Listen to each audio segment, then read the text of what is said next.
Hello and welcome to my look at how to trade non-farm payroll news. Now, this is going to be a little counterintuitive because almost as soon as you begin trading Forex, sooner or later you're going to find somebody selling a system or promising quick riches, something to that effect based upon non-farm payroll trading. And the reality is that is something that was probably more common about 12 to 13 years ago when retail trading first took off. And that's because non-farm payroll was essentially trading the jobs number out of America, and you will see sudden spikes or drops in price, for example.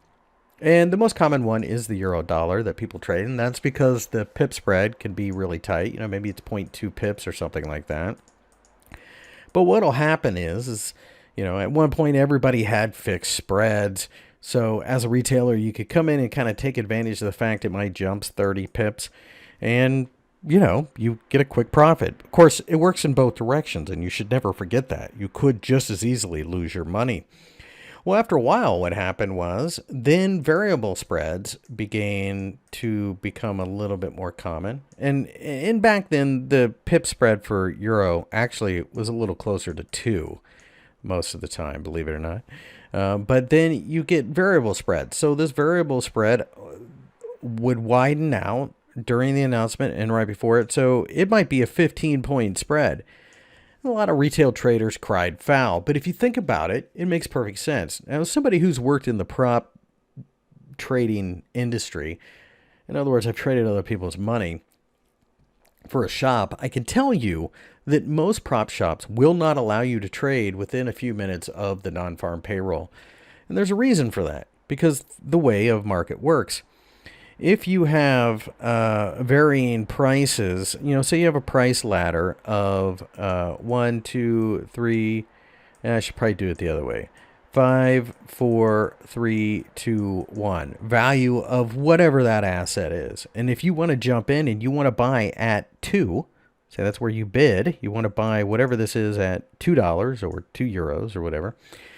But what happens if the first seller is all the way at 4? Well, you have two options. You can either wait for somebody to come down and hit your bid, or you can bid up to 4. Now, most traders would come in, hit market order, and they would buy, and they would find that instead of getting it at 2, they get in at 4. Or in the euro, it might be instead of 1.17, it might be 1.1712. It's 12 pip spread suddenly. Now, a lot of people thought that that was dirty pool, and it may have been, but if you think about it, you have to always pay attention to whose interests line up with you. And the reality is the brokers does not if they are a dealing desk, and back then most were. They were trading against their clients. So if a client came in and played what is typically a very volatile and choppy and bad, thin trading conditions, more often than not, traders got wiped out. What would happen is you would spike up 30 pips, you would close out your position because it's gone against you, and you'd start buying only to find that it starts flying to the downside, and now you've closed out twice and you've given the broker 60 pips.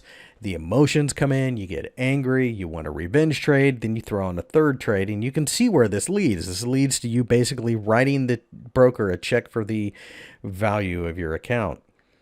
Beyond that, another thing is you have to keep in mind that the initial move isn't always the correct one. There's a lot of algorithms trading out there, and they trade much faster than you can imagine. Number one, they already know the answer by the time you hear it on TV. They react basically instantly, and they have a pre-programmed set of algorithms to get involved and get out within the blink of an eye. So that is the attitude and the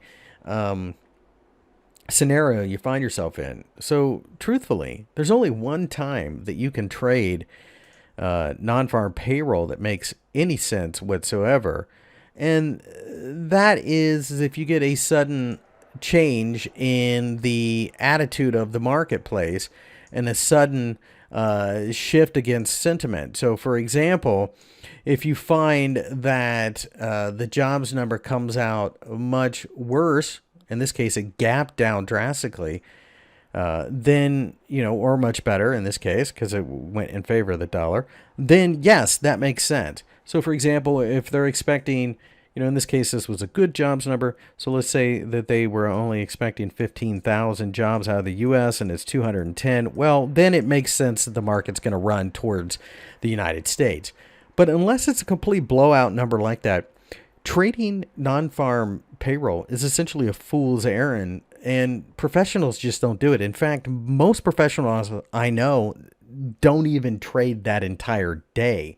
Markets are typically very quiet until a few minutes ahead of time, and you just don't know what you're going to get, and it's basically gambling. So I would highly recommend don't trade it at all.